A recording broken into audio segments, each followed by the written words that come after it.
আমরা অনেকে বলি না, হুজুর আমার ঘরে খালি কষ্ট লেগেই থাকে, এরকম বলা ঠিক?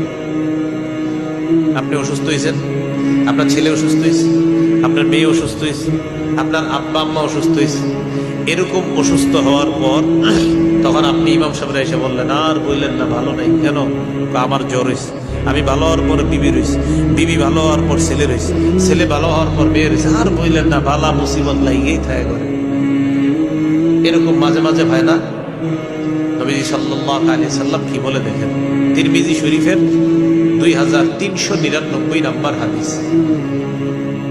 قال رسول الله صلى الله عليه وسلم, নবীজি বলেন, মা ইয়াজালুল বালাউ বিল মুমিনি ওয়াল মুমিনাত, ঈমানদার নারী পুরুষের জীবনে যদি বালা মুসিবত লেগে থাকে,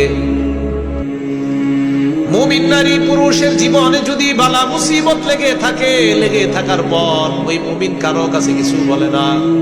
ফি নাফসিহি, এক নাম্বার হতে পারে বিপদটা আপনার নিজের, দুই নাম্বার ওয়ালাদিহি হতে পারে আপনার সন্তানের কোনো বিপদ, ওয়ামালিহি হতে পারে আপনার সম্পদের কোনো বিপদ। আল্লাহ নবী বলেন, হাত্তা ইয়ালকাল্লাহ ওয়া মা আলাইহি খাতিআ, একের পর এক বিপদ মুমিনের জীবনে লেগে আছে, মুমিন কাউকে বলে না। আল্লাহর নবী বলেন, এই মুমিন যখন আল্লাহর সাথে সাক্ষাৎ করবে, এমন অবস্থায় সাক্ষাৎ করবে তার জীবনে কোনো গুনাহ থাকবে না।